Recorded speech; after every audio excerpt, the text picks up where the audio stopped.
കേരളത്തിൻ്റെ ദില്ലി സമരം, മോദി സർക്കാരിനെതിരായ സമരം വളരെ വലിയ നിലയിൽ ശ്രദ്ധിക്കപ്പെടുന്ന നിലയിലേക്ക് മാറിക്കഴിഞ്ഞു. കേരളം മുന്നോട്ട് വെച്ച പ്രശ്നത്തെ വിവിധ സംസ്ഥാനങ്ങൾ ഏറ്റെടുത്തു. ഇന്നിപ്പോൾ കർണാടകം ദില്ലിയിൽ ജന്തർ മന്ദറിലെത്തി കേന്ദ്ര സർക്കാരിനെതിരെ അതിശക്തമായി സമരം ചെയ്യുന്നൊരു സാഹചര്യം ഉണ്ടായി. കേരളത്തിൻ്റെ പ്രശ്നങ്ങളെ, കേരളത്തിൻ്റെ സമരത്തെയും അവർ സ്വാഗതം ചെയ്യുന്ന അവസ്ഥയുണ്ടായി. കേരളത്തിലെ കോൺഗ്രസ് നയിക്കുന്ന പ്രതിപക്ഷം ഒരു തരത്തിലും കേരളത്തിൻ്റെ ഈ പൊതു ആവശ്യത്തിനൊപ്പം നിൽക്കുന്നില്ല എന്ന യാഥാർത്ഥ്യം നിലനിൽക്കെയാണ് കർണാടകയിലെ കോൺഗ്രസ് പാർട്ടി ഭരിക്കുന്ന സർക്കാർ കേരളത്തിൻ്റെ പൊതു ആവശ്യത്തിന് പിന്തുണ അറിയിക്കുന്നത്. ആ നിലയിലുള്ള അവരുടെ മനോഭാവം ഇന്ന് പുറത്തു വന്നത്. ഇന്ന് വൈകുന്നേരം മുഖ്യമന്ത്രിയുടെ വാർത്താ സമ്മേളനത്തിലും വളരെ വിശദമായി തന്നെ രാജ്യത്തോട് സൂചിപ്പിച്ചു എന്തൊക്കെയാണ് കേരളം ഈ മോദി സർക്കാരിൻ്റെ കാലത്ത് നേരിടുന്ന കടുത്ത അവഗണനകൾ. അദ്ദേഹം അത് വളരെ വിശദമായി വിശദീകരിച്ച് സംസാരിച്ചുകൊണ്ട് തന്നെയാണ് കേരളം നാളെ സമരത്തിലേക്ക് പോകുന്നത്. ഇന്നിപ്പോൾ ആ പശ്ചാത്തലത്തിൽ നമ്മളോടൊപ്പം സംസാരിക്കുന്നത് കേരളത്തിൻ്റെ രണ്ട് പ്രധാനപ്പെട്ട മന്ത്രിമാരാണ്, ശ്രീ വി എൻ വാസവൻ, അതുപോലെ തന്നെ ശ്രീ സജി ചെറിയാൻ. ഒപ്പം ലോക്സഭാംഗം ശ്രീ എ എം ആരിഫും ചേരുകയാണ്. ദില്ലിയിൽ നിന്നാണ് നാളത്തെ ഈ സമരവുമായി ബന്ധപ്പെട്ട് മൂവരും നമ്മളോട് സംസാരിക്കുന്നത്. ശ്രീ വി എൻ വാസവൻ, മുഖ്യമന്ത്രി ഇന്ന് വാർത്താ സമ്മേളനത്തിൽ പറഞ്ഞ ഒരു പ്രധാനപ്പെട്ട വാചകമുണ്ട്.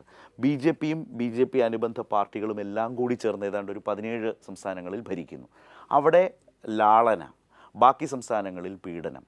ആ ഒരൊറ്റ വാചകത്തിൽ യഥാർത്ഥത്തിൽ ഇന്നത്തെ ഈ ഇന്ത്യൻ സാഹചര്യത്തിൽ സംസ്ഥാനങ്ങൾ നേരിടുന്ന പ്രശ്നത്തെ, അതിൻ്റെ ഗൗരവത്തെ ആണോ മുഖ്യമന്ത്രി ലോകത്തോട് പറയുന്നത്? ആ ഒരൊറ്റ വാചകത്തിലൂടെ പറയുന്നത്. മുഖ്യമന്ത്രിയുടെ ആ ഒരു വാചകത്തിൽ തന്നെ ആ സമരത്തിൻ്റെ ഉള്ളടക്കം എന്താണോ അത് പൂർണ്ണമായി വന്നിരിക്കുന്നു. BJP ഇതര സംസ്ഥാന ഗവൺമെൻറ്റുകളോട് വൈര്യനിര്യാസന ബുദ്ധിയോടോ പ്രതികാര ബുദ്ധിയോടോ സമീപിക്കുന്ന കേന്ദ്രം വിവിധ പ്രശ്നങ്ങളിൽ ആ എടുക്കുന്ന നിലപാടുകൾ എല്ലാം പ്രകടമാണ്. ചില സ്ഥലത്ത് കേന്ദ്ര സംസ്ഥാന ബന്ധങ്ങളെ പൊളിച്ചെഴുതുന്നു, ഫെഡറൽ സംവിധാനങ്ങളെ അട്ടിമറിക്കുന്നു, ഭരണഘടനയെ വെല്ലുവിളിക്കുന്നു. ഭരണഘടനയുടെ കാവലാളായി വരേണ്ട ഗവർണർമാരെ യഥാർത്ഥത്തിൽ ഭരണഘടനയെ ധിക്കരിക്കാനും ജനാധിപത്യ വിരുദ്ധമായ പ്രവർത്തനങ്ങളിൽ ഏർപ്പെടാനും അവരെ പ്രേരിപ്പിക്കുന്നു. ഇങ്ങനെ ഏതെല്ലാം തരത്തിൽ സംസ്ഥാന ഗവൺമെൻറ്റുകളെ, BJP ഇതര ഗവൺമെൻറ്റുകളെ പീഡിപ്പിക്കാവോ അല്ലെങ്കിൽ ദ്രോഹിപ്പിക്കാവോ ആ രൂപത്തിലേക്ക് വരുന്നു എന്നുള്ളതാണ് ബഹുമാനപ്പെട്ട മുഖ്യമന്ത്രി സൂചിപ്പിച്ചതിൻ്റെ അടിസ്ഥാനം. ഇവിടെ ഏതായിരുന്നാൽ ഈ വസ്തുതകളാകെ രാജ്യത്തിൻ്റെ മുമ്പാകെ വിളിച്ചു പറയാൻ മുന്നോട്ട് വന്ന ഗവൺമെൻറ് കേരളത്തിലെ പിണറായി വിജയൻ സർക്കാരാണ്. ഇന്ത്യക്ക് മാതൃകയായി പല ആശയപ്രപഞ്ചങ്ങളും തീർക്കുന്ന സംസ്ഥാനം എന്നും ഇടതുപക്ഷ ജനാധിപത്യത്തിൻ്റെ കാലഘട്ടത്തിലെ കേരളമാണ്. അത് പല രൂപത്തിൽ മുന്നണി രാഷ്ട്രീയത്തിൻ്റെ തുടക്കമായിരുന്നാലും സാക്ഷരതയുടെ പ്രശ്നമായിരുന്നാലും വിദ്യാഭ്യാസ രംഗത്ത് പരിവർത്തനത്തിൻ്റെ പാഞ്ചജന്യം മുഴക്കിയ സമീപനങ്ങളായിരുന്നാലും ഇപ്പോൾ നവകേരള സദസ്സായിരുന്നാലും കേരളീയമായിരുന്നാലും ലോക കേരള സഭയായിരുന്നാലും പെൻഷനുകളായിരുന്നാലും ഇങ്ങനെ എടുത്തു കഴിഞ്ഞാൽ ഇന്ത്യക്ക് മാതൃകയായി എത്രയോ ആശയങ്ങൾ പുതിയതായി മുന്നോട്ട് വെച്ച് വരുന്ന മാതൃകാപരമായ പ്രവർത്തനങ്ങൾക്ക് നേതൃത്വപരമായി പങ്കുവഹിക്കുന്ന കേരളം ഒരിക്കൽ കൂടി ആവർത്തിച്ചുറപ്പിച്ച് ഇന്ത്യയിലെ എല്ലാ ജനങ്ങളെയും ബോധ്യപ്പെടുത്തുന്നു. കേരളം എന്നും നൂതനമായ ആശയങ്ങളും ഒപ്പം ഈ രംഗത്ത് മാതൃകയായും പ്രവർത്തിക്കുന്ന ഒരു സംസ്ഥാനവും ആ ഗവൺമെൻറ്റുമാണ്. അതാണിപ്പോൾ കേന്ദ്ര ഗവൺമെൻറ്റിൻ്റെ മുമ്പിൽ വസ്തുതകൾ നിരത്തി വെച്ച് കണക്കുകൾ കൃത്യമായി അവതരിപ്പിച്ച് തരാനുള്ള പണം എത്രയാണെന്ന് കൃത്യമായി ബോധ്യപ്പെടുത്തി മാധ്യമങ്ങളുടെ മുമ്പിൽ, ജനങ്ങളുടെ മുമ്പിൽ ആ വിഷയം അവതരിപ്പിച്ച് നമ്മുടെ അവകാശ സംരക്ഷണത്തിന് വേണ്ടി അടരാടുന്ന ഒരു പോരാട്ടമാണ് നാളെ ലോകം ശ്രദ്ധിക്കാൻ പോകുന്നത്. ഇത് ലോകം ശ്രദ്ധിക്കപ്പെടുന്ന രൂപത്തിലേക്ക് ഈ സമരം വന്നിരിക്കുന്നു. ഇത് കേരളത്തിലെ 3 കോടിയിൽ പരം വരുന്ന ജനതയുടെ സാമ്പത്തികവും സാമൂഹികവും സാംസ്കാരികവുമായ ഉയർച്ചയ്ക്ക് വേണ്ടി ഒരു ഗവൺമെൻറ് എത്രത്തോളം പ്രതിജ്ഞാബദ്ധമാണെന്ന് ആവർത്തിച്ചുറപ്പിച്ച് തെളിയിക്കുന്ന രൂപത്തിലാണ് ആ സമരം ഉയർന്നു വരുന്നതെങ്കിൽ അത് ശരിയാണെന്ന് പറയാൻ കർണാടകത്തിലെ കോൺഗ്രസ്സിന് കഴിയുന്നു, അല്ലെങ്കിൽ പഞ്ചാബിലെ കോൺഗ്രസ്സിന് കഴിയുന്നു, അവിടെ ആദ്മി പാർട്ടിക്ക് കഴിയുന്നു, ഉത്തരപൂർവ്വ ഭാരതത്തിലെ BJP ഇതര ഗവൺമെൻറ്റുകൾക്കെല്ലാം കഴിയുന്നു. പക്ഷേ കേരളത്തിലെ കോൺഗ്രസ്സിന് മാത്രം അത് ബോധ്യപ്പെടുന്നില്ല എന്ന പോരായ്മയും ഇതിനകത്ത് നമ്മൾ ചൂണ്ടിക്കാണി. അത് ഞങ്ങളൊരു സൃഷ്ടിപരമായ വിമർശനമായിട്ട് ഉയർത്തുകയാണ്. അതായത് മന്ത്രി സജി ചെറിയാൻ, ഇന്നിപ്പോൾ ഞാൻ പൊതുപ്രശ്നങ്ങളിലേക്ക് വരുന്നതിന് മുമ്പ് ഇപ്പോൾ പെട്ടെന്ന് ഓർത്തൊരു കാര്യമാണ്. ഇന്ന് വൈകുന്നേരം മന്ത്രിമാരുടെ യോഗം മുഖ്യമന്ത്രിയുമായി ചേർന്നുണ്ടായിരുന്നു. അതിനുശേഷം MLA-മാരും മന്ത്രിമാരും മുഖ്യമന്ത്രിയും എല്ലാവരും കൂടി ചേർന്നൊരു യോഗം. എന്ന് വെച്ചാൽ നാളെ നടക്കാൻ പോകുന്നൊരു സമരത്തിൻ്റെ സംഘാടനത്തിൻ്റെ അന്തിമവട്ട ഒരുക്കങ്ങൾ വിലയിരുത്തിയോ? 1. 2, കർണാടകം ഇന്ന് നടത്തിയൊരു സമരമുണ്ട്. ആ സമരത്തിലൂടെ അവർ കേരളത്തോടെടുത്തൊരു സമീപനം, അനുഭാവം അത് ശ്രദ്ധിച്ചിരുന്നു. അതേസമയം അത് ചോദിക്കാൻ കാര്യം, കേരളത്തിലെ പ്രതിപക്ഷം, കോൺഗ്രസ് നയിക്കുന്ന പ്രതിപക്ഷം, അതിൽ തന്നെ കോൺഗ്രസും പ്രതിപക്ഷ നേതാവ് എടുക്കുന്ന സമീപനം നമ്മുടെ മുമ്പിൽ ഉള്ളതുകൊണ്ടാണ് കർണാടകം കേരളത്തോടെടുക്കുന്ന അനുഭാവം പോലും കേരളത്തിലെ പ്രതിപക്ഷത്തിനില്ല എന്ന് പലപ്പോഴും തോന്നുന്നു. പക്ഷേ ഒരു രസകരമായ കാര്യം, UDF ദില്ലിയിലെ സമരത്തോട് എതിർപ്പില്ല എന്ന് UDF കൺവീനർ MM ഹസൻ പറയുകയും ചെയ്തിട്ടുണ്ട്. ഇതിനകത്ത് മനസ്സിലാക്കേണ്ട ഒരു കാര്യം, ഇപ്പോൾ ഇന്ന് ഞങ്ങൾ ഇവിടെ എത്തപ്പെട്ടവരെല്ലാം ഒരുമിച്ചിരുന്ന് നാളത്തെ പരിപാടികൾ പ്ലാൻ ചെയ്തിട്ടുണ്ട്. 10:45 ഇവിടുന്ന് പ്രകടനമായി സമര കേന്ദ്രത്തിലേക്ക് പോകാനാണ് ഉദ്ദേശിക്കുന്നത്. ഇത് ഒരു സമരം തന്നെയാണ്. എന്നാൽ ആരോടെങ്കിലുമുള്ള വൈരാഗ്യം തീർക്കാനോ അല്ലെങ്കിൽ ആരെങ്കിലും മോശപ്പെടുത്താനോ അല്ല ഈ സമരം. ഞാനൊരു ചെറിയ കണക്ക് അതുമായി ബന്ധപ്പെട്ട് പറയാം. കേരളത്തിന് ഈ കഴിഞ്ഞ വർഷം കേന്ദ്രം പിരിച്ചുകൊണ്ടുപോയ പണം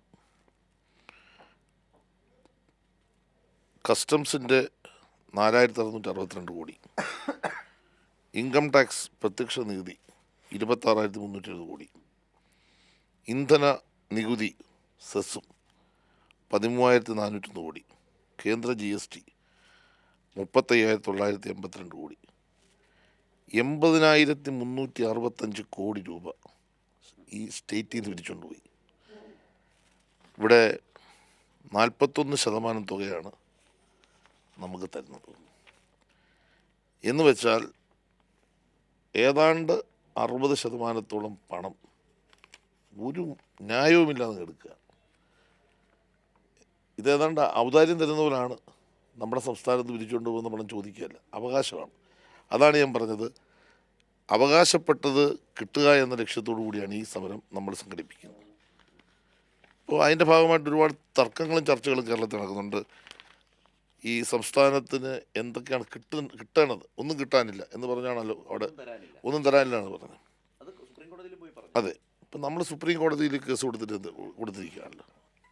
സുപ്രീം കോടതി, ബഹുമാനപ്പെട്ട സുപ്രീം കോടതി കേസ് കൊടുക്കണമെങ്കിൽ വ്യക്തമായ സാമ്പത്തിക അനാലിസിസ് നടത്താതെ നമുക്ക് കേസ് കൊടുക്കാൻ പറ്റില്ല. കാരണം വാദവും പ്രതിവാദവും ഉണ്ടാവുമല്ലോ, മൂവാണ്.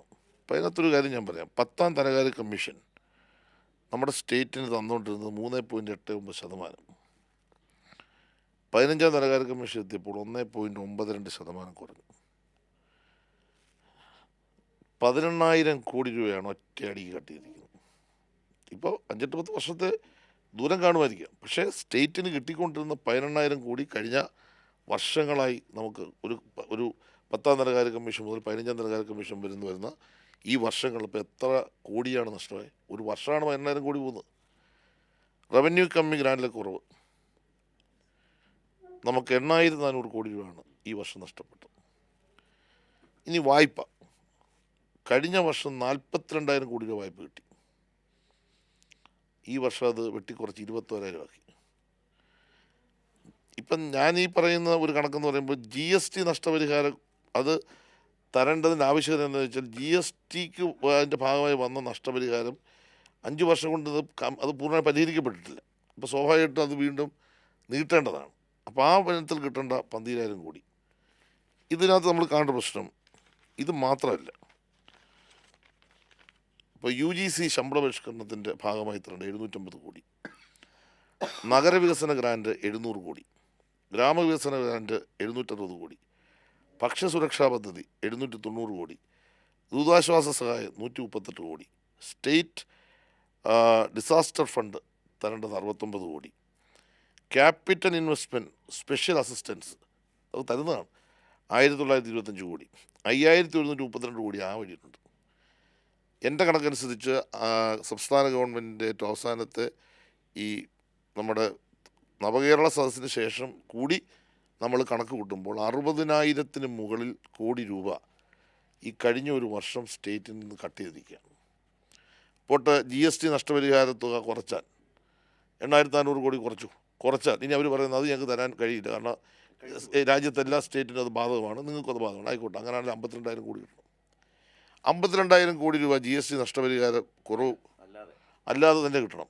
52,000 കോടി രൂപ കേരളത്തിൻ്റെ ആകെയുള്ള 1.5 ലക്ഷം കോടി രൂപ ബഡ്ജറ്റിൽ വെട്ടിക്കുറവ് വരുത്തിയാൽ സംസ്ഥാനം പ്രതിസന്ധിയിലേക്ക് പോകുന്നുള്ളത് സാമാന്യം ആലോചിക്കാൻ പറ്റുന്നവർക്ക് പറയാൻ കഴിയുന്ന കാര്യമാണ്. അപ്പോൾ തീർച്ചയായിട്ടും ഇതൊരു ഒരു സമരം അതിൻ്റെ ഒരു പുതിയ കേന്ദ്രമായി ഡൽഹിയെ മാറ്റുന്നില്ലെങ്കിൽ കേരളത്തിൻ്റെ മുന്നോട്ടുള്ള പ്രയാണത്തിന് അത് തടസ്സം വരും. ഒന്ന്, അതുകൊണ്ടാണ് സുപ്രീം കോടതി നിയമപരമായി നീങ്ങുന്നതും രാഷ്ട്രീയമായ ഗവൺമെൻറ്റിൻ്റെ മേൽക്കൈയിലുള്ള സമരം. ഇത് പാർട്ടി ബേസല്ല. മറ്റ് സ്റ്റേറ്റുകളെല്ലാം ഇപ്പോൾ ഇതിലേക്ക് വന്നു കഴിഞ്ഞു. ബഹുമാനപ്പെട്ട വാസവ മിനിസ്റ്റർ അതിലൂടെ പറഞ്ഞു എല്ലാ സ്റ്റേറ്റും വരും. അതുകൊണ്ടാണ് തീർച്ചയായിട്ടും ഞങ്ങൾ ഈ പറയുന്നതിനകത്ത് അന്യായമില്ല, ഞങ്ങൾ പറയുന്നതിനകത്ത് ന്യായമാണ് എന്ന് പൊതുസമൂഹം അംഗീകരിച്ചിരിക്കുന്നു. ഒറ്റ കാര്യം കൂടെ പറഞ്ഞ് ഞാൻ അവസാനിപ്പിക്കാം. നേരിട്ട് കേന്ദ്രം ഫെഡറൽ സംവിധാനങ്ങളെ ലംഘിച്ചുകൊണ്ട് ഭരണം നടത്തുകയാണ്. ഈ അധികാര കേന്ദ്രീകരണം എന്ന് പറയുന്നത് ജനാധിപത്യ പ്രക്രിയയിൽ ഫെഡറൽ സംവിധാനത്തിൽ വലിയ അപകടം ചെയ്യുന്നതാണ്. ഇപ്പോൾ നമ്മുടെ ഭാരത് റൈസ് എന്നും പറഞ്ഞ് ഇന്നുകൊണ്ടെന്ന് 29 രൂപയ്ക്ക് വിൽക്കുന്നുണ്ടല്ലോ. ഇന്ത്യയിലെ ഏറ്റവും നല്ല ഈ സിവിൽ സപ്ലൈസ് സംവിധാനമുള്ള പൊതുവിതരണ സംവിധാനമുള്ള സ്റ്റേറ്റാണ് കേരളം. കേന്ദ്ര ഗവൺമെൻറ് 29 രൂപയ്ക്ക് അരി കൊടുക്കണമെങ്കിൽ സംസ്ഥാനത്തിൻ്റെ കൂടി സഹായത്തോട് റേഷൻ ഷോപ്പുകളുണ്ട്, സിവിൽ സപ്ലൈസിൻ്റെ ഉണ്ട്, വാസേട്ടനൊക്കെ ഭരിക്കുന്ന കോപ്പറേറ്റീവ് ഏറ്റവും ശക്തമാണ്. ആയിരക്കണക്കിന് കൺസ്യൂമർ ഫെഡിൻ്റെ സ്റ്റാളുകളുണ്ട്. ഇതുവഴിയൊക്കെ കൊടുക്കേണ്ടതിന് പകരം ലോറിക്കകത്ത് കൊണ്ടുവന്ന് ഒരു സംസ്ഥാനത്ത് ഒരു സീറ്റ് പിടിക്കാൻ വേണ്ടി കാണിക്കുന്ന വില കുറഞ്ഞ രാഷ്ട്രീയം. ഞാൻ അത് കൊടുക്കുന്നതുകൊണ്ട് ഞാൻ എതിരല്ല. 29 രൂപയ്ക്കോ 20 രൂപയ്ക്കോ 15 രൂപ കൊടുക്കട്ടെ. പക്ഷേ ഒരു സ്റ്റേറ്റ് ഗവൺമെൻറ് ഒന്നും ജനാധിപത്യപരം തിരഞ്ഞെടുപ്പെട്ട ഗവൺമെൻറ് അല്ലേ? അവിടെ മന്ത്രിയുണ്ടല്ലോ, അവിടെ മന്ത്രിമാരുണ്ടല്ലോ, മുഖ്യമന്ത്രി ഉണ്ടല്ലോ. ഞങ്ങൾ 29 രൂപയ്ക്ക് തരുന്നു, നിങ്ങൾ പ്രധാനമന്ത്രിയുടെ ഫോട്ടോ ഇട്ട് വെച്ചേക്കാം, ഞങ്ങൾക്ക് വെക്കാം. 29 രൂപ കേന്ദ്രം തരുന്ന അരിയാണെന്ന് ഞങ്ങൾ പറയുന്നതിന് എന്താ കുഴപ്പം? റേഷൻ കടയുടെ പലയിടത്തും പ്രധാനമന്ത്രിയുടെ ഫോട്ടോ വെച്ചിട്ടില്ലേ? അപ്പോൾ എന്തിനാണ് ഈ തരത്തിൽ തരംതാണ രാഷ്ട്രീയം കളിക്കുന്നത്? അപ്പോൾ ആ അടിസ്ഥാനത്തിൽ ഒരു സൈഡിൽ കൂടെ മാത്രമല്ല ആക്രമണം. രാഷ്ട്രീയമായി അധികാരത്തെ പ്രയോജനപ്പെടുത്തി ഇടതുപക്ഷ ഗവൺമെൻറ്റിനെ ദുർബലപ്പെടുത്തുക. ഗവർണറുടെ വിഷയം വന്നു, ഗവർണറെ ഉപയോഗപ്പെടുത്തുക. സാമ്പത്തികമായി നമ്മളെ വലിഞ്ഞു മുറുക്കുക. പലതരത്തിൽ നമ്മളെ ക്ഷീണിപ്പിക്കുന്ന, മാത്രമല്ല ED അടക്കം ഉള്ള കേന്ദ്ര ഏജൻസികളെ ഗവൺമെൻറ്റിനെതിരായും മറ്റ് സംവിധാനങ്ങൾ ഉപയോഗപ്പെടുത്തിക്കൊണ്ട് ദ്രോഹിക്കുക. നമുക്ക് ഏതായാലും ദില്ലിയിലെ ഒരു അന്തരീക്ഷം എന്താണെന്ന് ആരിഫിനോടൊന്ന് ചോദിക്കാം അല്ലേ? എങ്ങനെയുണ്ട്? ഇപ്പോൾ പാർലമെൻറ്റ് ചേരുന്ന സമയമാണ്. ലോക്സഭയിലും രാജ്യസഭയിലും ഇപ്പോൾ രാഷ്ട്രപതിയുടെ നയപ്രഖ്യാപനത്തെ തുടർന്നുള്ള പ്രധാനമന്ത്രിയുടെ മറുപടി പ്രസംഗമാണ് വലിയ ചർച്ചയായിട്ടുള്ളത്. ഈ കേരളം മുന്നോട്ട് വെച്ച ഒരു സമരം അതിപ്പോൾ കർണാടകം ഏറ്റെടുത്തു, മറ്റ് പല സംസ്ഥാനങ്ങളിലും വളരെ ശക്തമായ പ്രതിഷേധമുണ്ട്. ദില്ലിയുടെ ഒരു പൊതുരാഷ്ട്രീയ അന്തരീക്ഷം ഈ മാറ്റത്തെ എങ്ങനെയാണ് വിലയിരുത്താറുള്ളത്?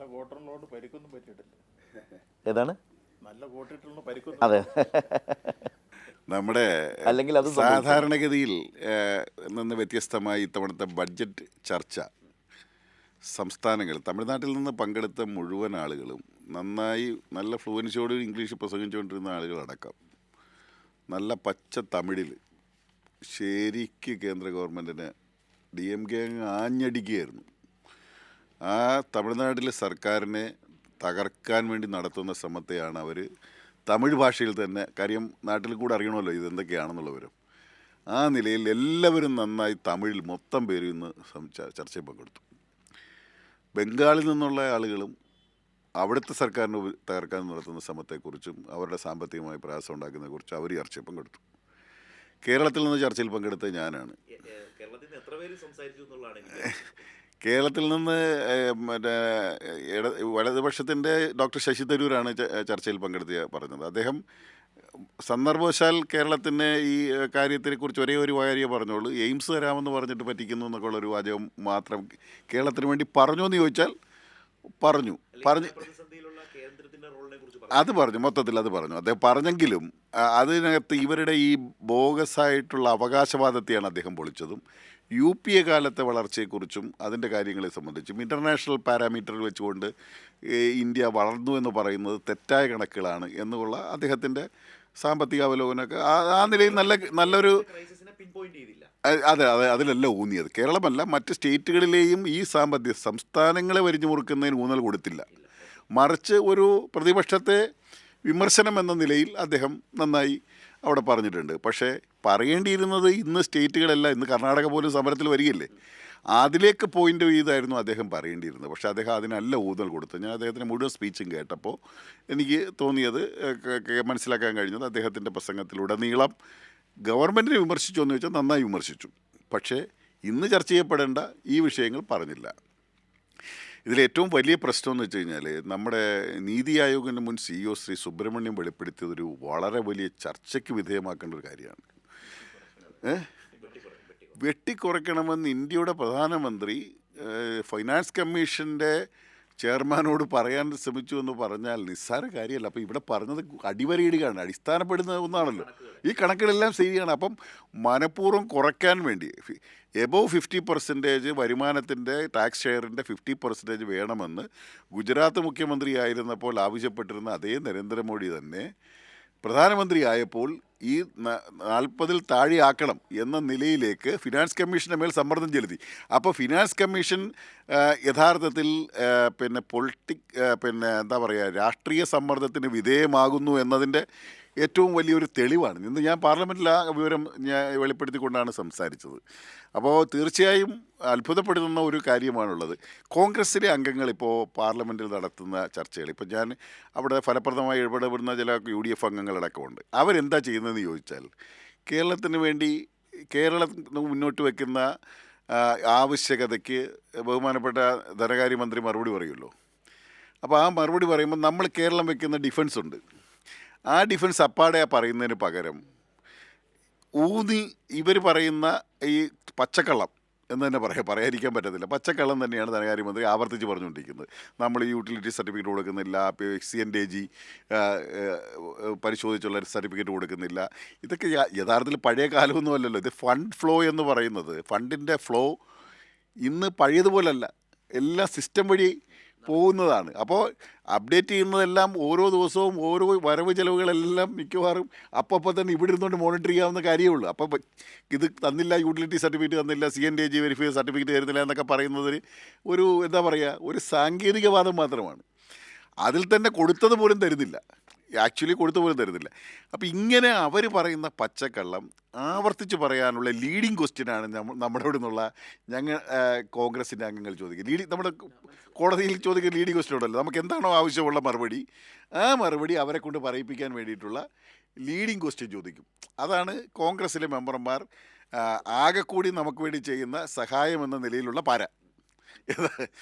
പ്രത്യക്ഷത്തിൽ തോന്നും സ്നേഹപ്പാരയാണ്. ഈ സ്നേഹപ്പാരയാണ് യഥാർത്ഥത്തിൽ UDFിലെ അംഗങ്ങൾ അവിടെ വാദിക്കുന്നത്. അല്ലാതെ നമ്മുടെ സാമ്പത്തിക ക്രൈസിസിനെ കുറിച്ചോ നമ്മുടെ പ്രയാസത്തെക്കുറിച്ചോ ഒരക്ഷരം നമുക്ക് വേണ്ടി തരണമെന്ന വാദം ഉന്നയിച്ച് അവരാരും പറയാറേയില്ല.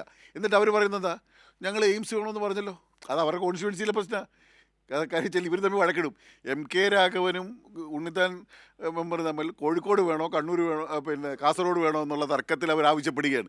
അത് കേരളത്തിന് വേണ്ടി ബാധിക്കുന്നതായിട്ട് എങ്ങനെ പറയാൻ പറ്റും? അതുപോലെ തന്നെ ഓരോ കോൺസ്റ്റിറ്റ്യുവൻസിയെ ബാധിക്കുന്ന, ഇപ്പോൾ ശബരി പാതയായാലും അതുപോലെ മറ്റ് പാതകളെ സംബന്ധിച്ചിട്ടുള്ള അതത് കോൺസ്റ്റിറ്റ്യുവൻസി ബേസ്ഡ് ആയിട്ടുള്ള ആവശ്യങ്ങൾ ഉന്നയിക്കുന്നത് അവർ വ്യാഖ്യാനിക്കുന്നത് കേരളത്തിന് വേണ്ടി ബാധിക്കുന്നു എന്നുള്ള നിലയിലാണ്. യഥാർത്ഥത്തിൽ കേരളം അഭിമുഖീകരിക്കുന്ന ഈ സാമ്പത്തികമായ പ്രതിസന്ധിക്ക് പരിഹാരം കാണണം എന്ന നിലയിലേക്ക് അവർ ഒരാവശ്യവും ഉന്നയിക്കുന്നില്ല. ഫലത്തിൽ ഇന്ന് ഇപ്പോൾ കർണാടക നടത്തിയ സമരത്തോടുകൂടി കേരളത്തിലെ കോൺഗ്രസ് അംഗങ്ങൾ, UDF അംഗങ്ങളിൽ വലിയ മാനസാന്തരം യഥാർത്ഥത്തിലുണ്ടായി. പക്ഷേ അവർക്ക് പുറത്തു പറയാൻ പറ്റാത്ത അവസ്ഥയാണ്. അവരൊറ്റപ്പെട്ടു.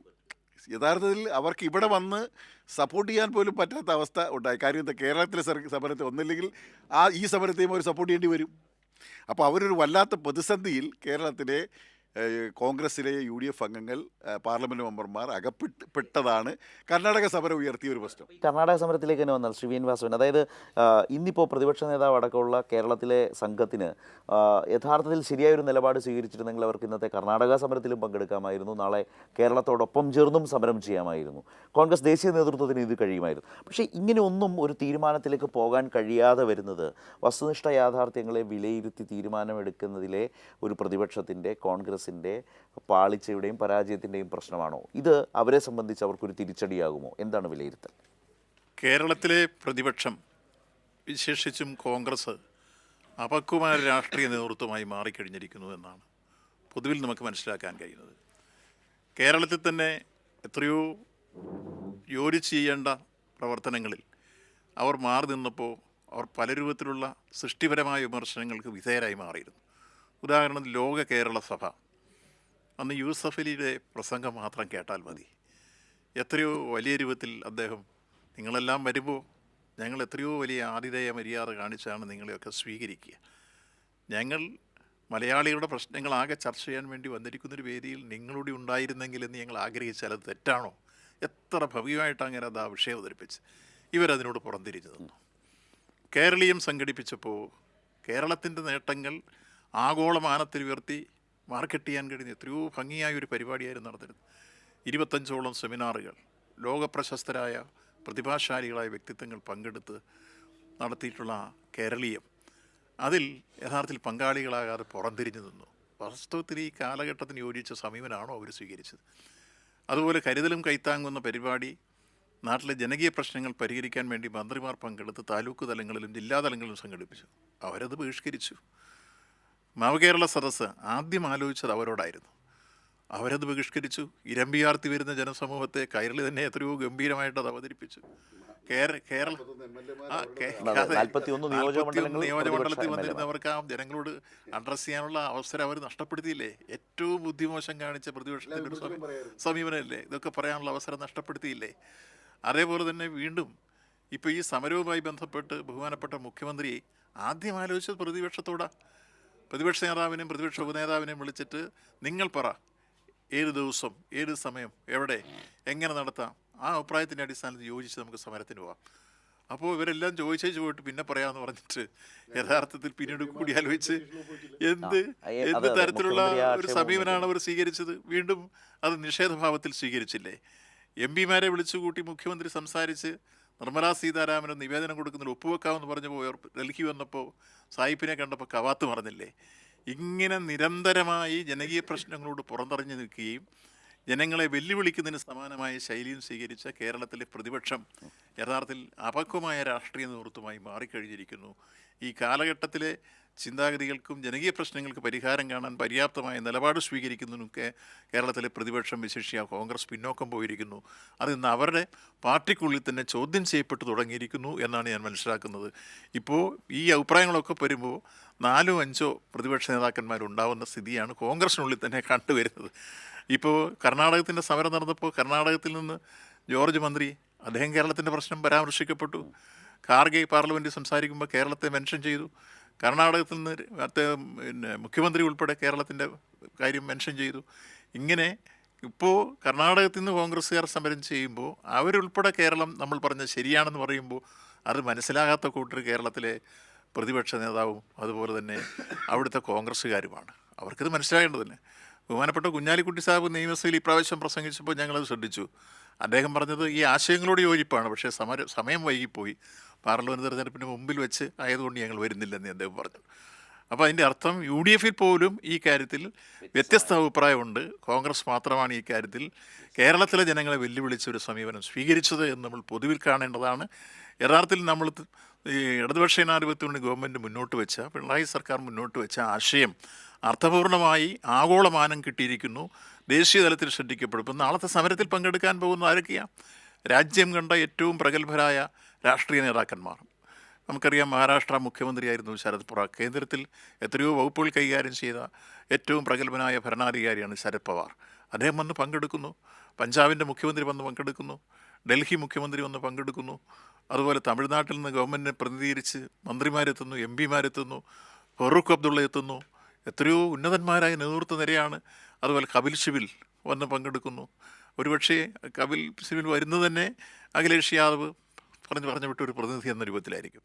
അങ്ങനെ രാജ്യത്തിൻ്റെ വിവിധ ഭാഗങ്ങളിലെ BJP ഇതര ഗവൺമെൻറ്റുകളെയും ഒപ്പം മതനിരപേക്ഷത ഉയർത്തിപ്പിടിക്കുന്ന രാഷ്ട്രീയ കാഴ്ചപ്പാടുള്ളവരും മതേതര ജനാധിപത്യത്തിൻ്റെ മഹത്തായ പാരമ്പര്യങ്ങൾ ഉയർത്തിപ്പിടിച്ച് മുന്നോട്ട് പോകുന്ന നേതാക്കന്മാരും രാഷ്ട്രീയ പാർട്ടികളും എല്ലാം നാളത്തെ സമരത്തെ അഭിവാദ്യം ചെയ്യാൻ വരുന്നു എന്ന് പറയുന്നത് തന്നെ അതിൻ്റെ പ്രസക്തി ഏറെ വലുതായി. ഒരുപക്ഷെ ഈ സമരം പ്ലാൻ ചെയ്യുമ്പോൾ ഉണ്ടായിരുന്ന ഒരു വിപുലവും വിശാലവുമായ കാഴ്ചപ്പാടിനേക്കാൾ എത്രയോ ഉയർന്ന തലങ്ങളിലേക്ക് അതിൻ്റെ മാനം ഉയർന്നിരിക്കുന്നു എന്നാണ് ഈ സംഭവം സൂചിപ്പിക്കാൻ പോകുന്നത്. അതുകൊണ്ട് ചരിത്രയേടുകളിൽ സ്ഥാനം പിടിക്കുന്ന മറ്റൊരു സമീപനമായി ഇടതുപക്ഷ ജനാധിപത്യ ഗവൺമെൻറ്റിൻ്റെ മുഖ്യമന്ത്രിയുടെ നേതൃത്വത്തിൽ മന്ത്രിമാരും MLA മാരും MP മാരും ചേർന്ന് നടന്ന സമരം രാജ്യചരിത്രത്തിലെ ഏറ്റവും വലിയ അവിസ്മരണീയമായ മുഹൂർത്തം കുറിക്കുന്ന ഒരു സമരചരിത്രമായി അത് രൂപാന്തരപ്പെടാൻ പോകുന്നു എന്നുള്ളതാണ് നാളെ നടക്കാൻ പോകുന്ന സമരം. വെജിറ്റേറിയൻ മിനിസ്റ്റർ ഇപ്പോൾ ശ്രീവാസവൻ മിനിസ്റ്റർ പറഞ്ഞതിൻ്റെ തുടർച്ചയിൽ തന്നെ ഒരു കാര്യം, യഥാർത്ഥത്തിൽ പ്രതിപക്ഷ നേതാവ് വി.ഡി. സതീശൻ്റെ ഇക്കാര്യത്തിലുള്ള രാഷ്ട്രീയ തീരുമാനം, അദ്ദേഹത്തിൻ്റെ കാഴ്ചപ്പാട്, അദ്ദേഹത്തിൻ്റെ നേതൃത്വത്തിലുള്ള കേരളത്തിലെ കോൺഗ്രസ് നേതൃത്വത്തെ,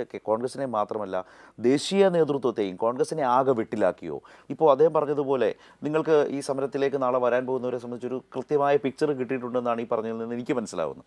അപ്പോൾ അതിലൊഴിവാകുന്നത് ബി.ജെ.പിയും കോൺഗ്രസും മാത്രമാണ്. ബാക്കി രാജ്യത്തെ മുഴുവൻ പാർട്ടികളും ഒരു പ്ലാറ്റ്ഫോമിൽ ഈ കാലത്ത് തെരഞ്ഞെടുപ്പിന് തൊട്ട് മുമ്പ് അണിനിരക്കുമ്പോൾ കോൺഗ്രസേ ഇല്ല. അതിലൊരു വലിയ സംഭാവന നൽകിയ ആളായി വി.ഡി. സതീശൻ എന്ന പ്രതിപക്ഷ നേതാവ് മാറാൻ പോവുകയാണ്. ഇത് കേവലം ഒരു ഇടുങ്ങിയ രാഷ്ട്രീയ മാനസികാവസ്ഥയിലാണ് കേരളത്തിലെ കോൺഗ്രസും പ്രതിപക്ഷ നേതാവും പ്രവർത്തിക്കുന്നത്. നമ്മളിത് കാണുന്നത് ഒരു ദേശീയ പ്രശ്നമാണ്. ഞാൻ മുമ്പേ ഇവിടെ സംസാരിച്ചപ്പോൾ ഞാൻ പറഞ്ഞല്ലോ, ധനകാര്യ മേഖലയിലെ ഒരു ഫെഡറൽ തത്വത്തിനെതിരായി നടത്തുന്ന പ്രവർത്തനമാണ്. ഞാനിപ്പോൾ ഒരു ഉദാഹരണം കൂടെ, രണ്ട് ഉദാഹരണം കൂടി ഇപ്പോൾ ഞാൻ കൂട്ടിച്ചേർക്കാം. ഇതിൻ്റെ ഭാഗമായിട്ട് നമ്മൾ ഈ ഉന്നയിക്കുന്ന പ്രശ്നങ്ങൾ കുറച്ചുകൂടി വ്യക്തത വരുത്താനായിട്ടുണ്ട്. ഇപ്പം ഇത്രയും പണം പിരിച്ചുകൊണ്ട് പോവുകയാണല്ലോ. ഞാൻ മുമ്പേ പറഞ്ഞല്ലോ, മെജോറിറ്റി പണവും കേന്ദ്രം കൊണ്ടുപോവാണ് സ്റ്റേറ്റ്, നമ്മുടെ ഓരോ സ്റ്റേറ്റിൽ നിന്നും. ഇപ്പം എടുത്തിരിക്കുന്ന നിലപാട് എന്താ? 15 ധനകാര്യ കമ്മീഷൻ പറഞ്ഞിരിക്കുന്നത് 62.4% പൊതുചെലവ് സ്റ്റേറ്റ് വഹിക്കണം. 37.8% കേന്ദ്രം വഹിക്കുന്നത്. നിങ്ങൾ ആലോചിച്ച് നോക്കും. നേരത്തെ 60-40 കണ്ടായിരുന്നു. കേന്ദ്രം 60, നമ്മുടെ 40. അത് അതിനു മുമ്പ് 75-25. ഇപ്പം നമ്മുടെ പൊതുചെലവുകൾ വരുമ്പോൾ നമ്മുടെ സ്റ്റേറ്റ് എങ്ങനെ താങ്ങും? കാരണം ഇവർ മെജോറിറ്റി പണം ഇവർ കൊണ്ടുപോകണം. തിരിച്ചല്ലാത്ത സംസ്ഥാനങ്ങൾ ഒരുപാടുണ്ട്. നേരെ തിരിച്ചാണ്. ഇത് വരുമ്പോൾ ഒരു പ്രശ്നം, 1 രൂപ പിരിച്ചുകൊണ്ട് പോകുമ്പോൾ മുമ്പേ ചോദിച്ചൊരു ചോദ്യം കൂടിയാണ്. നമുക്ക് 46 പൈസയാണ്. അത് വീണ്ടും കുറച്ചു. നമുക്ക് തരുന്നത് UP കൊടുക്കുന്ന 2.73 രൂപയാണ്. ബീഹാറിന് കൊടുക്കുന്ന 7.27 പൈസ. ആസാമിന് കൊടുക്കുന്ന 2.6 രൂപ. MP-ക്ക് കൊടുക്കുന്ന 2.42 രൂപയാണ്. ഇവിടെയാണ് മുഖ്യമന്ത്രി പറഞ്ഞ ഈ 17 സംസ്ഥാനങ്ങളെ പറ്റിയുള്ള പ്രത്യേകത. ലാളനയും പീഡനവും. അപ്പോൾ സ്വാഭാവികമായിട്ടും അങ്ങ് ചോദിച്ച ചോദ്യം ഇത്രയും ഒരു ദേശവ്യാപകമായി എല്ലാ സംസ്ഥാനങ്ങളെയും ബാധിക്കുന്ന ഒരു പ്രശ്നം. ഇതൊരു സാമ്പത്തിക പ്രശ്നം ഒരു ഭാഗത്ത്. രണ്ട്, നിങ്ങൾ നോക്കൂ, ജാർഖണ്ഡിൻ്റെ മുഖ്യമന്ത്രി ഡൽഹി വന്ന് തിരിച്ചവിടെ ചെന്നു, രാജിക്കത്തും മേടിച്ചിട്ട് പിടിച്ച് ജയിലിലിട്ടു. എന്താ നമ്മുടെ രാജ്യത്ത് നടക്കുന്നത്? കെജ്രിവാളിനെതിരെയുള്ള കേസ് എന്താ നമ്മുടെ രാജ്യത്ത് നടക്കുന്നത്? ഇവിടെ തന്നെ ഇപ്പോൾ അദ്ദേഹത്തിൻ്റെ മന്ത്രിസഭയിലെ അംഗം എത്ര മാസങ്ങളായിട്ട് ജയിലിൽ കിടക്കുന്നു. നമ്മുടെ സംസ്ഥാനത്ത് എത്ര വർഷങ്ങളായി വല വീശുന്നു? ഒന്നും കിട്ടാത്തതുകൊണ്ടല്ലേ എത്ര വർഷമായി വല വീശിക്കൊണ്ടിരിക്കുന്നു. എല്ലാ സംസ്ഥാനത്തോടും ഇതല്ലേ കാണിക്കുന്നത്. തമിഴ്നാടിനെതിരെ, കർണാടകയ്ക്കെതിരെ, ഞങ്ങൾക്ക് ഇഷ്ടപ്പെടാത്ത സംസ്ഥാനങ്ങളെല്ലാം കേന്ദ്രത്തിൻ്റെ സൗകര്യങ്ങൾ ഉപയോഗപ്പെടുത്തി, അവരുടെ ഫോഴ്സുകൾ ഉപയോഗപ്പെടുത്തി ആക്രമിക്കും. ഇത് നിസ്സാര വിഷയം. ഇത്രയും ഗൗരവമേറിയ ഒരു പ്രശ്നം ദേശവ്യാപകമായി വരുമ്പോൾ ഇന്ത്യയിൽ ആദ്യം പ്രതികരിക്കേണ്ട പാർട്ടി, ദേശീയ പാർട്ടി എന്ന നിലയിൽ ഇന്ന് പ്രതിപക്ഷത്തുള്ള ഏറ്റവും ഒന്നാമത്തെ പാർട്ടി കോൺഗ്രസ്, അവരാണ് മുൻകൈ എടുക്കേണ്ടത്. ഇത് ഒരു സംസ്ഥാന പൊളിറ്റിക്സ് ആയിട്ടാണ് കേരളത്തിലെ കോൺഗ്രസ്സുകാർ കാണുന്നത്. പാർലമെൻറ്റ് തെരഞ്ഞെടുപ്പ് വരുന്നതിന് മുന്നോടിയായി മാത്രമല്ലല്ലോ, അസംബ്ലി തെരഞ്ഞെടുപ്പ് വരുമ്പോൾ സതീശനെന്ന് പറഞ്ഞാൽ മനസ്സിലാവും, ഞങ്ങൾ അസംബ്ലിയിലേക്ക് മത്സരിക്കാൻ പോകുന്നു, നിങ്ങളുമായിട്ട് ഇപ്പോൾ ചേർന്ന് സമരം നടത്തി കഴിഞ്ഞാൽ ഞങ്ങൾക്ക് ഇപ്പം ഗുണങ്ങിയില്ല. ഇത് പാർലമെൻറ്റ് തെരഞ്ഞെടുപ്പിൻ്റെ ഘട്ടത്തിൽ BJPയെ ഏറ്റവും കൂടുതൽ ഒറ്റപ്പെടുത്തി ഒരു രാഷ്ട്രീയമായ മുന്നേറ്റം നടത്താൻ കഴിയുന്ന, ഫെഡറൽ തത്വങ്ങൾക്കെതിരായിട്ട് ജനാധിപത്യപരമായ മര്യാദകൾ ലംഘിക്കുന്നതിനായിട്ടുള്ള ഏറ്റവും നല്ല പൊളിറ്റിക്കൽ ക്യാമ്പയിൻ രാജ്യത്ത് ഉയർത്തിക്കൊണ്ടുവരുന്ന ഒരു പാർട്ടി അവിടെ നിൽക്കുന്നു. അവരുടെ ദേശീയ നേതൃത്വത്തെ വിട്ടിലാക്കിയിട്ടാണ്, കേരളത്തിലെ സതീശൻ്റെ പാർട്ടിയുടെ നിലപാടിനെ വിട്ടിലാക്കിക്കൊണ്ടാണ് കർണാടക ഇന്ന് സമരം ചെയ്തത്. ഒരു കാര്യം കൂടി ഞാൻ പറഞ്ഞ് അവസാനിപ്പിക്കാം. ഇന്ത്യയിലെ എല്ലാ സ്റ്റേറ്റിലെയും, പ്രത്യേകിച്ച് പ്രതിപക്ഷങ്ങൾ ഭരിക്കുന്ന സ്റ്റേറ്റിലെ എല്ലാ ഗവൺമെൻറ്റുകളും പ്രത്യക്ഷത്തിൽ തന്നെ കേരളം തുടങ്ങി വെച്ച സമരത്തിലേക്ക് അണിനിരക്കാൻ പോകുന്നു എന്നത് വസ്തുതയാണ്. ഈ സമീപനം സ്വീകരിക്കാൻ ഒരുപക്ഷെ ചില BJP ഗവൺമെൻറ്റുകൾ പോലും തയ്യാറാകുമെന്ന കാര്യത്തിൽ സംശയമില്ല.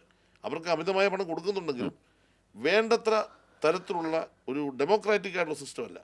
നേരിട്ട് കേന്ദ്രീകൃതമായ ഭരണ സംവിധാനം വരുമ്പോൾ സ്റ്റേറ്റിൽ ഭരണം നടത്തുന്ന അന്തസ്സുള്ള അല്ലെങ്കിൽ തൻ്റെ ഇടമുള്ള ആളുകൾ അതിനെ എതിർക്കുന്ന കാഴ്ചപ്പാടും വരും ദിവസങ്ങൾ കാണാൻ പോകുന്നുള്ളത് വസ്തുതയാണ്. ഇവിടെ ശ്രീ ആരിഫ് എം പി, അതായത് ഇപ്പോൾ കർണാടകം ഇന്ന് സമരം ചെയ്തു. കർണാടകത്തിലെ മുഖ്യമന്ത്രി മന്ത്രിമാരും വന്നിരുന്ന് സമരം ചെയ്യുന്ന രീതിയാണ്. പക്ഷേ കേരളമാകട്ടെ ഈ വിഷയം നിരന്തരം, ഞാനിന്ന് വാർത്താ സമ്മേളനത്തിൽ മുഖ്യമന്ത്രി പറഞ്ഞു കേട്ട പോലെ നവകേരള സദസ്സിലൂടെ 140 നിയോജക മണ്ഡലങ്ങളിലും മുഖ്യമന്ത്രിയും മന്ത്രിമാരും ഈ വിഷയം അവതരിപ്പിച്ചു.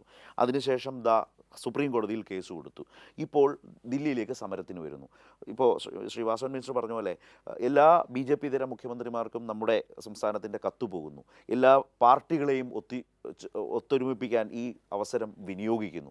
അപ്പോൾ അങ്ങനെ ഒരു ദേശീയ മാനം കൈവരുന്ന വിധത്തിലേക്ക് കേരളത്തിൻ്റെ ഒരു സമരം, കേരളത്തിൻ്റെ ഇടപെടൽ ഒരുപക്ഷെ ചരിത്രത്തിലാദ്യമായി ദില്ലി കാണാൻ പോവുകയാണോ?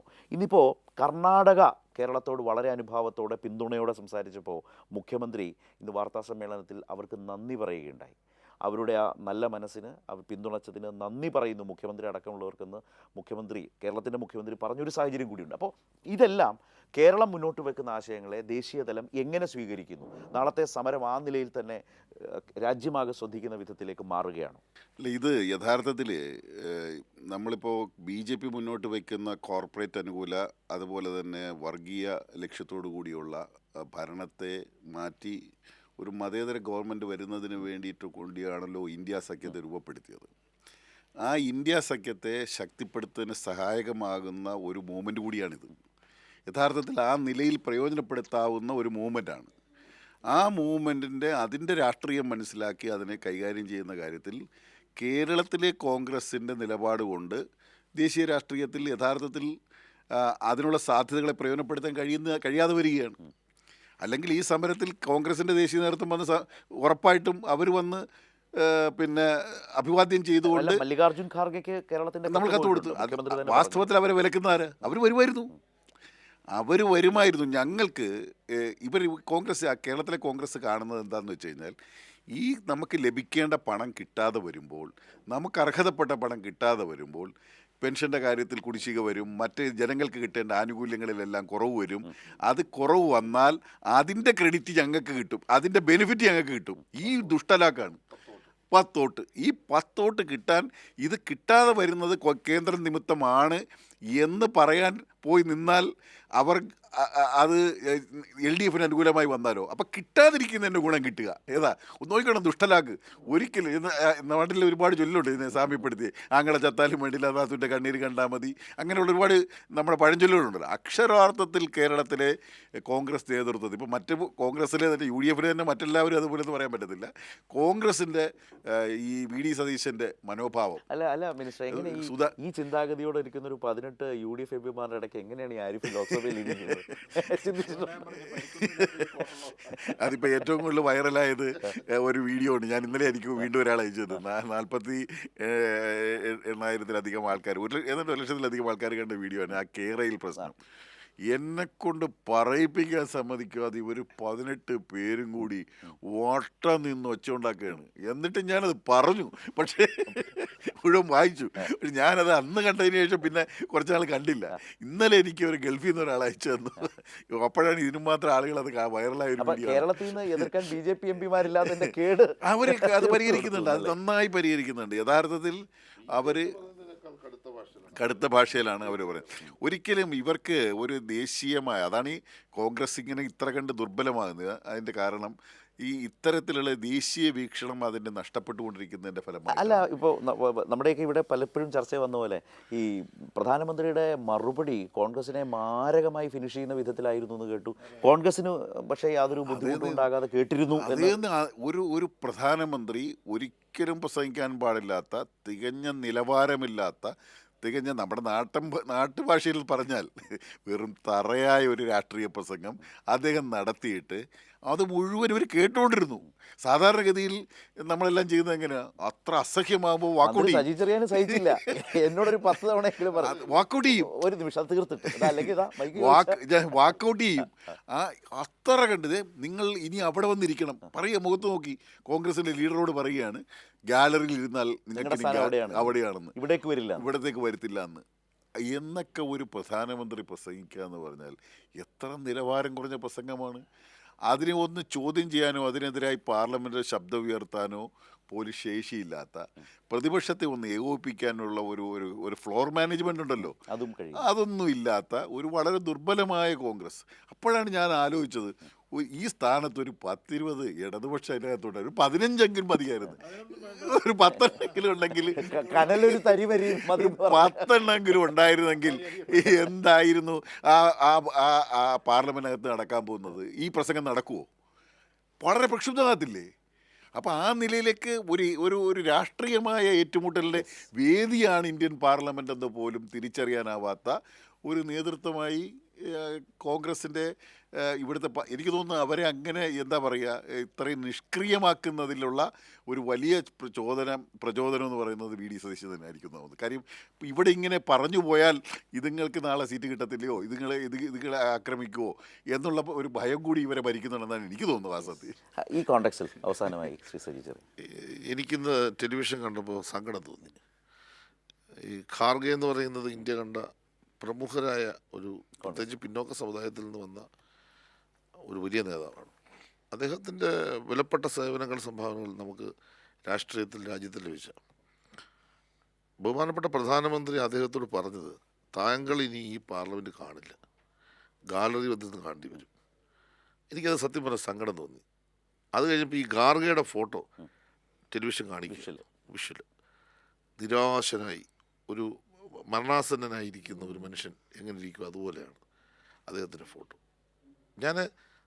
എനിക്കത് പ്രയാസമായതുകൊണ്ട് ഞാനത് പിന്നീട് ശരത്തിലൊക്കെ നമ്മൾ സംഭാഷണത്തിൽ ഞാൻ പറഞ്ഞു, ഒരിക്കലും അങ്ങനെ പറയാൻ പാടില്ല എന്ന് വെച്ച് കഴിഞ്ഞാൽ ഞങ്ങൾ എല്ലാത്തിനെയും ഫിനിഷ് ചെയ്ത് ഒരു ഹിന്ദുത്വ രാഷ്ട്രം ഈ രാജ്യത്ത് കൊണ്ടുവരാൻ പോകുന്നു.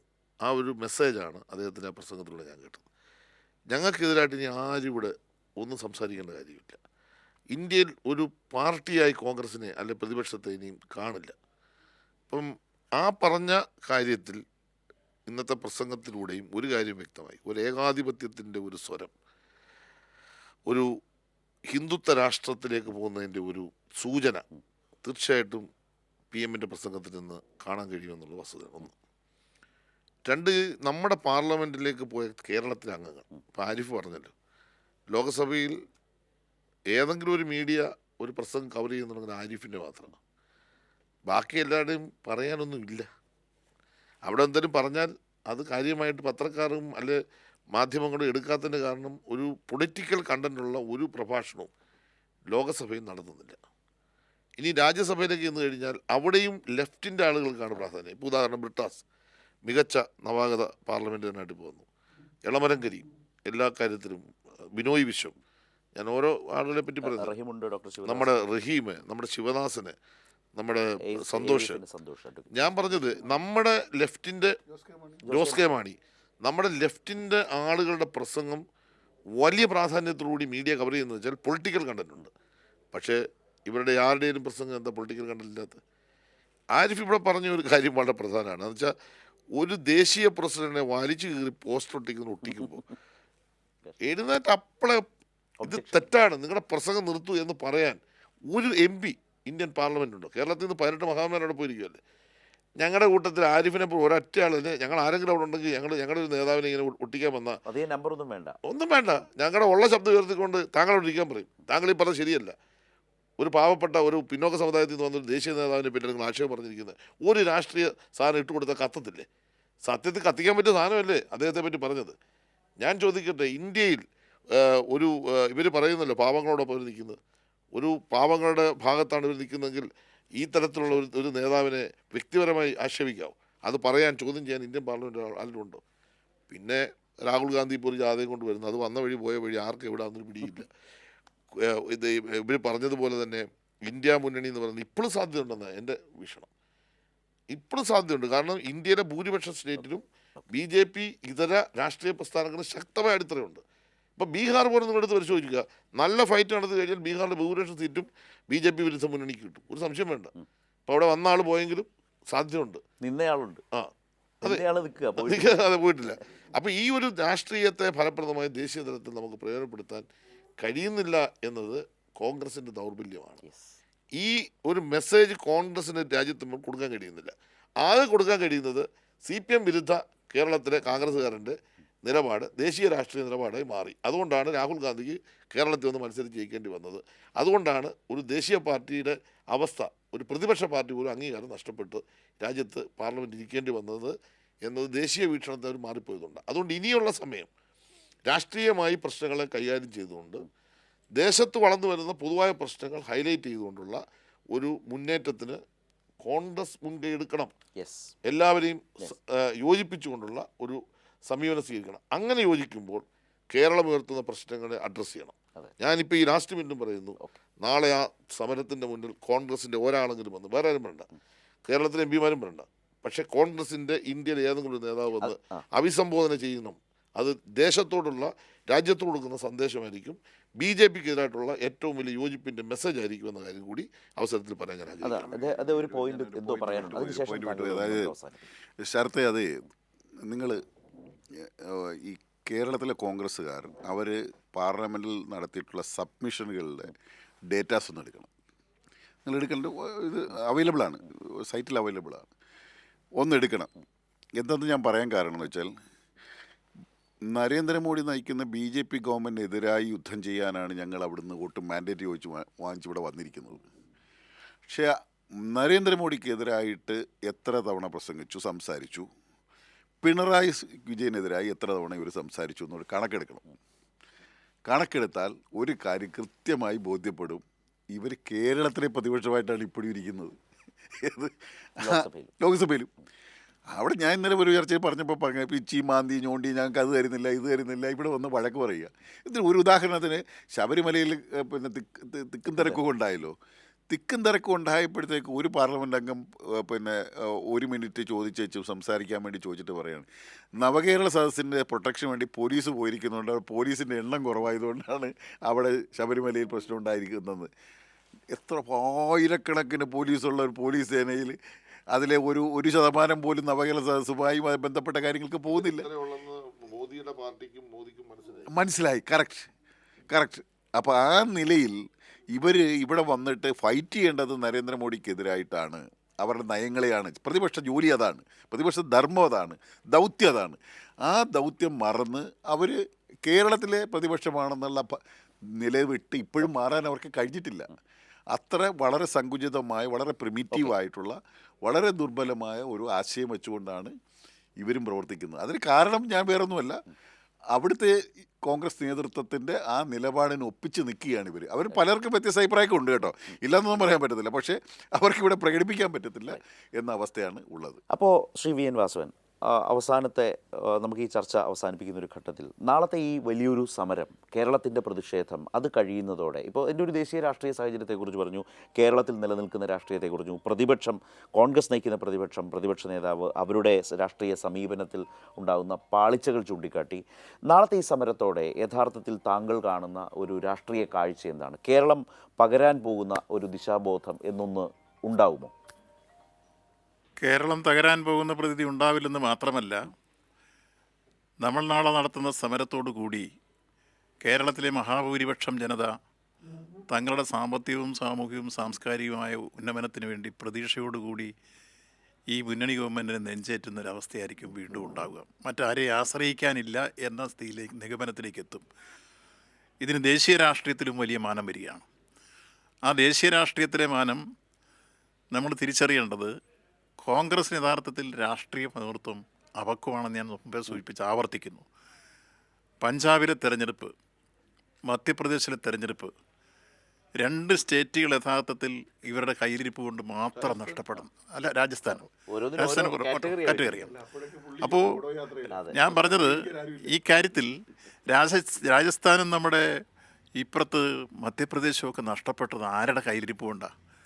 കോൺഗ്രസ് മൃദു ഹിന്ദുത്വ സമീപനം സ്വീകരിച്ചതിൻ്റെ ഫലമല്ലേ കയ്യിലിരുന്ന 2-3 സംസ്ഥാനം പോയത്. അപ്പോൾ യഥാർത്ഥത്തിൽ ഈ കാലഘട്ടത്തിൻ്റെ രാഷ്ട്രീയം എങ്ങനെ കൈകാര്യം ചെയ്യണമെന്ന് നേതൃത്വപരമായി തീരുമാനിക്കാൻ കഴിയുന്ന കേൾപ്പ് കോൺഗ്രസിന് ഇല്ലാതെ വന്നു എന്നാണ് ആ സംഭവം തെളിയിക്കുന്നത്. അത് കേരളത്തിലും അത് ഞാനത് നെല്ലോട്ട് വരാൻ വേണ്ടി ഇവിടെ തുടങ്ങിയത്. ഇത് തന്നെ കേരളത്തിൽ ഇപ്പോഴത്തെ അവസ്ഥ. കേരളത്തിലെ ഇപ്പോഴത്തെ അവസ്ഥ, നാടിൻ്റെ സ്ഥിതി എന്തെന്ന് മനസ്സിലാക്കി, ജനഹിതം എന്തെന്ന് മനസ്സിലാക്കി, ജനങ്ങളിൽ നിന്ന് പഠിച്ചും ജനങ്ങളെ പഠിപ്പിച്ചും രാഷ്ട്രീയം കൈകാര്യം ചെയ്യേണ്ട, യഥാർത്ഥത്തിൽ പക്വതയോടെ, സമീപനത്തോടെ, സഹിഷ്ണുതയോടെ കൈകാര്യം ചെയ്യുന്ന ഒരു നേതൃത്വത്തിൻ്റെ അഭാവം കോൺഗ്രസ്സിന് വല്ലാതെ ഇന്ന് പിടികൂടിയിരിക്കുന്നു. ഇന്ന് കോൺഗ്രസ് കേരളത്തിൽ എടുക്കുന്ന സമീപനത്തിൻ്റെ അടിസ്ഥാനത്തിൽ ഈ സമരം കഴിയുമ്പോൾ ഉണ്ടാകാൻ പോകുന്നത് കാലവും ചരിത്രവും കോൺഗ്രസിൻ്റെ കൗളിൽ ദ്രോഹി എന്ന് വിളിക്കുന്ന ഒരവസ്ഥ ഉണ്ടാവും. അത് അവരുടെ വലിയ രൂപത്തിലുള്ള ആഘാതമേൽപ്പിക്കുന്ന ഒരവസ്ഥ സൃഷ്ടിക്കുമെന്ന കാര്യത്തിൽ സംശയം വേണ്ട. കേരളത്തിൻ്റെ ഉത്തമ താല്പര്യം ഉയർത്തിപ്പിടിക്കാൻ ഒരു ഗവൺമെൻറ് മുഖ്യമന്ത്രിയും മന്ത്രിമാരും MLA മാരും MP മാരും ഉൾപ്പെടെ ഇതിനു മുമ്പ് ഡൽഹിയിൽ നിന്ന് സമരം ചെയ്ത ഒരു ചരിത്രമില്ല. അപ്പോൾ രാഷ്ട്രത്തിൻ്റെ ചരിത്രത്തിൽ തന്നെ ഒരു പുതിയ അധ്യായം രചിച്ചുകൊണ്ട് കേരളത്തിൻ്റെ ഉത്തമ താല്പര്യം ഉയർത്തിപ്പിടിക്കാൻ വരുമ്പോൾ അതിനോട് നിഷേധഭാവം സ്വീകരിച്ചും പുറംതിരിഞ്ഞ് നിൽക്കുന്നവരെ കേരളത്തിന് പിന്നെ എന്തിനാ കുളിരുമ്പില്ലാത്ത കുപ്പായം പിന്നെ എന്തിനാ ജനങ്ങൾക്ക്? അതെങ്ങനെയല്ലേ കോൺഗ്രസിനെ പിന്നെ കാണുള്ളൂ? ജനകീയ പ്രശ്നങ്ങൾ ഉയർത്തുന്നിടത്തില്ല. ഇപ്പോൾ പാർലമെൻറ്റിലായിരുന്നാലും ഒരു മതനിരപേക്ഷ രാഷ്ട്രത്തിൻ്റെ അന്തസ്സത്തെ ഉയർത്തിപ്പിടിക്കാൻ നമുക്ക് 1 MP അല്ലേ ഉള്ളൂ, അല്ലെ 2 MP ഉള്ളൂ എങ്കിലും അവർ മാത്രമേ ചുരുങ്ങിയല്ലേ. നമ്മളത് കണ്ടല്ലോ. ഇപ്പോൾ രാജ്യത്തിൻ്റെ മുമ്പാകെ ഉയർന്നു വന്ന ഏറ്റവും അവസാനത്തെ നീക്കം മതനിരപേക്ഷ രാഷ്ട്രത്തിൻ്റെ കടക്കൽ കത്തിവെച്ചുകൊണ്ട് ഒരു ക്ഷേത്രത്തിൻ്റെ നിർമ്മാണ പ്രക്രിയ പോലും രാഷ്ട്രീയ ക്യാമ്പയിനാക്കി മാറ്റി രാജ്യത്തെ നയിച്ചുകൊണ്ടിരിക്കുമ്പോൾ നമ്മുടെ ഭരണഘടന വെല്ലുവിളിക്കപ്പെടുന്നു, മതനിരപേക്ഷത അട്ടിമറിക്കപ്പെടുന്നു, ഫെഡറൽ സംവിധാനം അട്ടിമറിക്കപ്പെടുന്നു, ജനാധിപത്യം തകരുന്നു. ഇത്തരം രൂപത്തിലേക്ക് വരുമ്പോൾ പോലും ഇവർക്കൊരു വേവലാതിയില്ലല്ലോ. അവിടെ പങ്കെടുക്കാൻ വേണ്ടി നമ്മൾ കണ്ടു ഹിമാചൽ പ്രദേശിൽ അവധി പ്രഖ്യാപിക്കുന്നു, അവിടുത്തെ മുഖ്യമന്ത്രി ഇതിന് പിന്തുണ പ്രഖ്യാപിക്കുന്നു. നമ്മുടെ എത്ര ക്ഷേത്രങ്ങളിലാണ് കർണാടകത്തിൽ പൂജ നടത്തിയത്? ഇതെല്ലാം നമ്മൾ കണ്ടില്ലേ. മുഖ്യമന്ത്രി എണ്ണി നിയമസഭയിൽ മറുപടി പറഞ്ഞല്ലോ. അപ്പോൾ എങ്ങോട്ടാണ് അവരുടെ വീക്ഷണം പോകുന്നത്? ആ മൃദു ഹിന്ദുത്വ സമീപനത്തിൽ ഇപ്പോഴും ഈ കോൺഗ്രസ് വിട്ടു നിൽക്കുന്നില്ലെന്ന് മാത്രമല്ല, അതിനോട് താതാത്മ്യം പ്രാപിച്ചു പോകുന്നൊരു ശൈലി സ്വീകരിക്കലും ഒപ്പം ജനകീയ പ്രശ്നങ്ങൾ വരുമ്പോൾ മുഖം തിരിഞ്ഞു നിൽക്കലും അടക്കം വന്നതിൻ്റെ ഭാഗമാണ് ഞാൻ സൂചിപ്പിച്ചത്. ചരിത്രം ഇവരെ വിഡ്ഢികളെന്നോ ദ്രോഹികളെന്നോ വിധി എഴുതുമ്പോൾ അത് അവരുടെ മുഖത്തൊരു കറുത്ത പാടായി എന്നും തുടരും. അങ്ങനെ കോൺഗ്രസ് യഥാർത്ഥത്തിൽ കേരളത്തിൽ അസ്തമിക്കുന്ന ഒരവസ്ഥയിലേക്ക് മാറിക്കൊണ്ടിരിക്കുന്നു. കാലാന്തരത്തിൽ ഇങ്ങനൊരു കോൺഗ്രസ് ഉണ്ടായിരുന്നു എന്ന് പറയേണ്ട രൂപത്തിലേക്ക് കേരളവും മാറിത്തീരും എന്നതാണ് അവസാനിക്കാൻ പോകുന്ന സ്ഥിതി. ഒറ്റ കാര്യം ഞാൻ പറഞ്ഞ കൂട്ടത്തിൽ വാസേട്ടൻ പറഞ്ഞതിൻ്റെ അവസാനത്തെ ഭാഗം, ഞാനിപ്പോൾ കാണുന്ന ഒരു രാഷ്ട്രീയം ഈ വരാൻ പോകുന്ന തെരഞ്ഞെടുപ്പിൽ ഞങ്ങൾക്ക് കഴിഞ്ഞ പ്രാവശ്യം ഉണ്ടായ സാഹചര്യത്തിന് വ്യത്യസ്തമായി കോൺഗ്രസിനെ കേരളത്തിലെ ജനങ്ങൾ പൂർണ്ണമായും നിലംപരിശാക്കും. UPA ഗവൺമെൻറ് കാലത്തെ ഒരു വിജയമാണ് കേരളത്തിൽ ഇടതുപക്ഷത്തിന് ഉണ്ടാകാൻ പോകുന്നത് 2004 എന്ന് ഞാൻ പറയാൻ കാരണം ഇന്നത്തെ ഈ രാഷ്ട്രീയ സാഹചര്യം കൊണ്ടാണ്. അതുകൂടി ഇവിടെ വാസവട്ടം പറഞ്ഞതിൻ്റെ കൂട്ടത്തിൽ ചേർക്കാൻ ഞാൻ ആഗ്രഹിക്കുകയാണ്. ഓക്കെ, ഏതായാലും വളരെ അസ്തമനം എന്ന് പറഞ്ഞില്ല. അതെ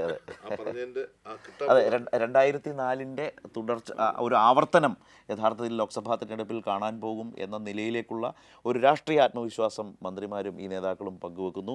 വളരെ ശക്തമായ ഒരു ദേശീയ സമരത്തിന്, കേരളത്തിൻ്റെ സമരത്തിന് നാളെ ദില്ലി സാക്ഷ്യം വഹിക്കാൻ പോവുകയാണ്. അതിൻ്റെ രാഷ്ട്രീയ സാമൂഹിക ഘടകങ്ങൾ ഒക്കെയാണ് ഇവരുടെ നിരീക്ഷണങ്ങളിൽ നമ്മൾ ഇത്രയും നേരം കേട്ടത്. നന്ദി 3 പേർക്കും സഹകരിച്ചു. Thank you.